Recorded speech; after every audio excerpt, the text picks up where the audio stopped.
Assalamualaikum warahmatullahi wabarakatuh.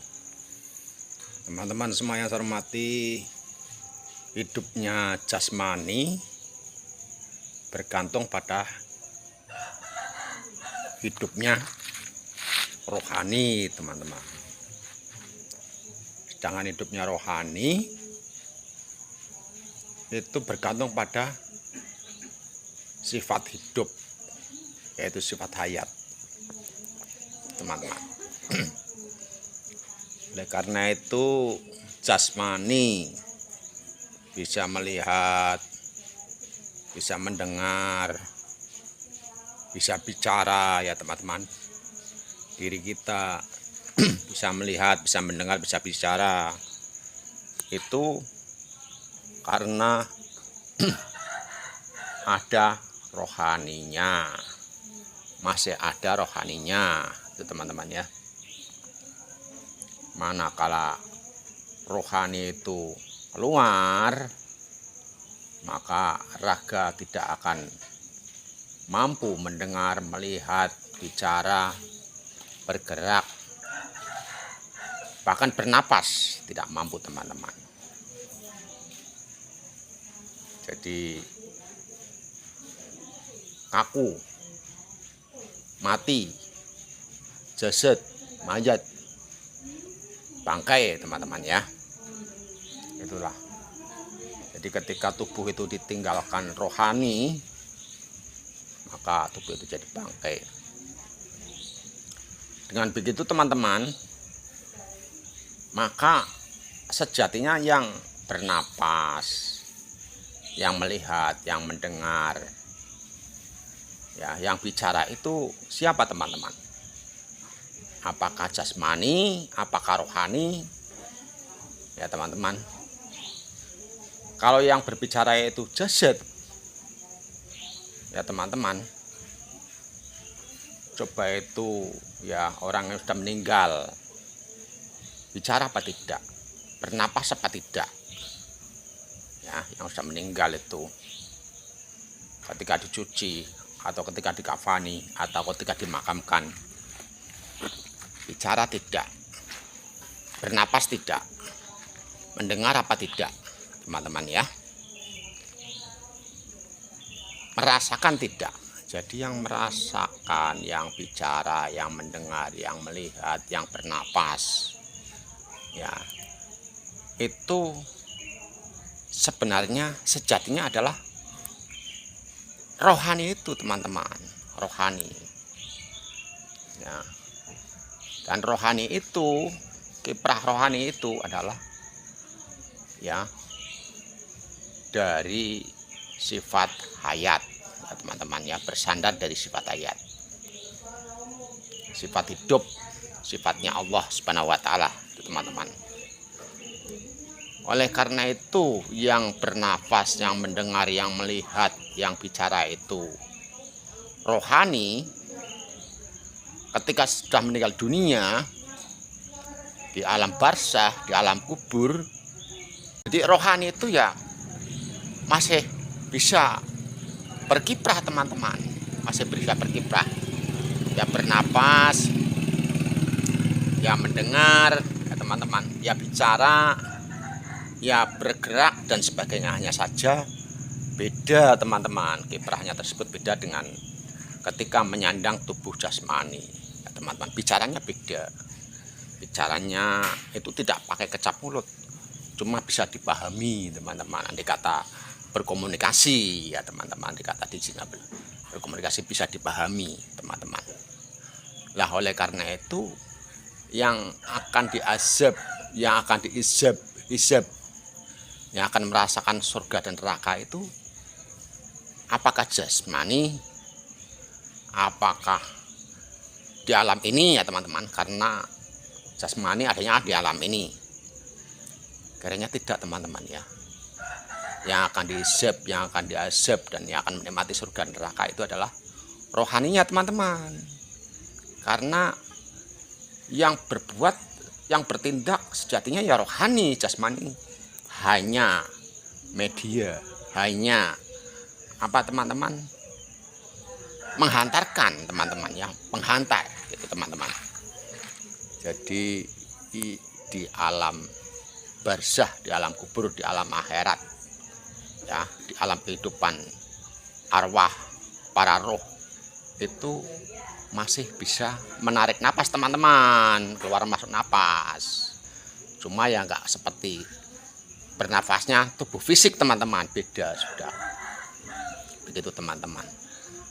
Coba saja dikata yang pernah mengalami ya rohaninya tuh lepas dari jasmani, ya jiwanya lepas dari raga, ya karena sesuatu hal yang itu dikehendaki Allah teman-teman. Kemudian di dalam alam astral itu ya mengalami suatu menghadapi suatu persoalan, ya persoalan atau peperangan rohani lah katakanlah, kemudian tercekik, ya itu nggak bisa bernapas teman-teman, ya nggak bisa bernapas sampai mengelak dan bisa melepaskan diri.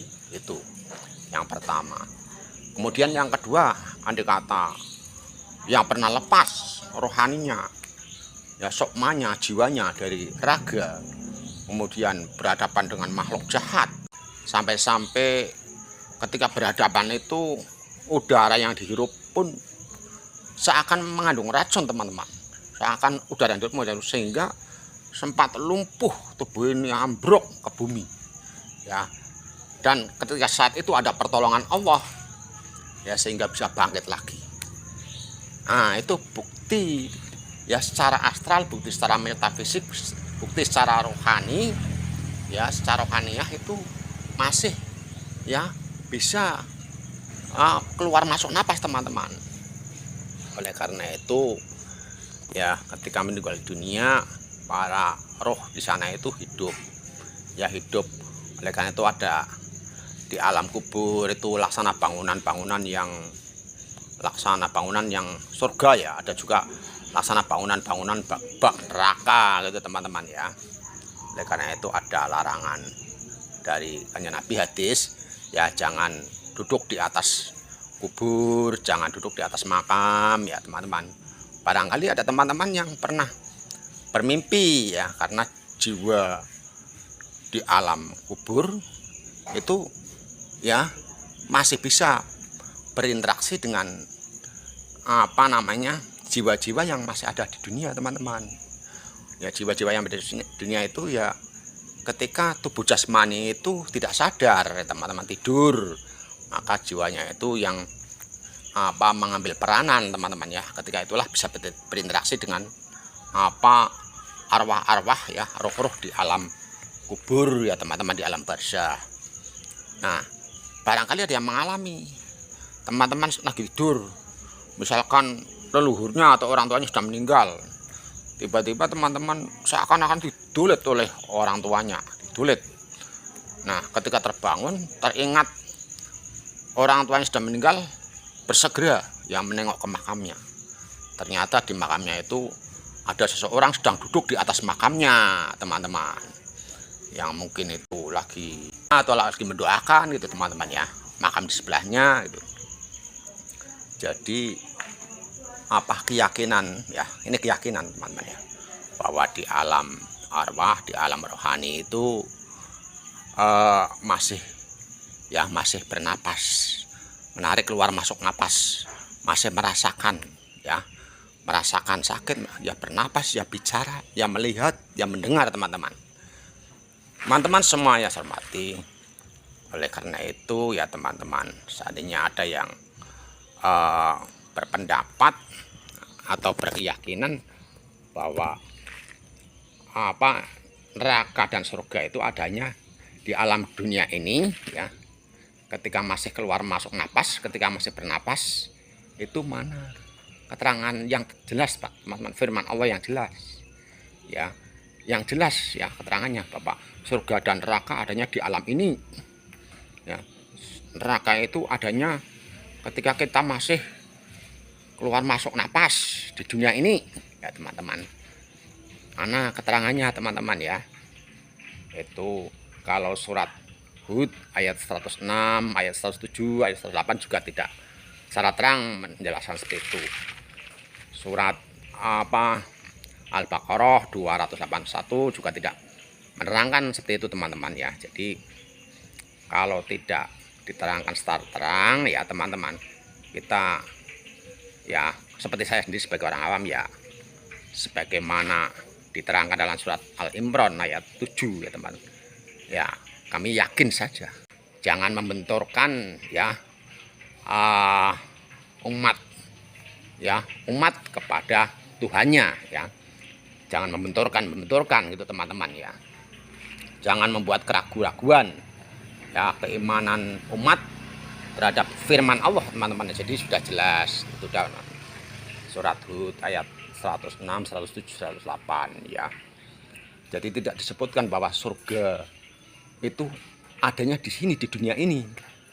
Neraka juga tidak disebutkan, neraka itu adanya ketika masih bernafas di dunia ini, tidak teman-teman ya. Jadi apa namanya disebutkan, diterangkan ya, kekal di dalamnya selama ada langit dan bumi. Tapi kalau langit dan bumi sudah hancur, semuanya hancur, itu artinya kalau sudah kiamat ya teman-teman, hancur. Surga dan neraka pun selesai ya teman-teman, karena surga dan neraka juga akan makhluk. Semua makhluk kalau kiamat kan hancur, itu yang kita dengar dari pelajaran agama kan seperti itu teman-teman ya. Jadi mana ya ayat yang menerangkan bahwa surga dan neraka adanya di sini, di dunia ini, ketika kita masih bernapas ya. Kita bernafas, yang bernafas itu rohani bukan jasmani ya. Yang melihat, yang mendengar, yang bicara itu rohani ya. Dalilnya ketika rohani itu keluar, raga tidak bisa apa-apa ya, jadi jasad ya teman-teman. Dan ketika kita masuk ke alam rohani, alam astral, kita di sana bisa ya komunikasi. Oleh karena itu ya, baik ayat mutasyabihat maupun muhkamat, kita harus percaya bahwa itu adalah dari sisi Allah, dan hanya Allah yang mengerti takwilnya, hanya Allah yang mengetahui takwilnya itu teman-teman ya. Demikian teman-teman video pagi hari ini ya, saya subuh, semoga ada manfaatnya teman-teman ya. Apabila ada yang salah, yang keliru ya tolong diuruskan teman-teman ya. Sekian, wabillahi taufiq wal hidayah. Wassalamualaikum warahmatullahi wabarakatuh.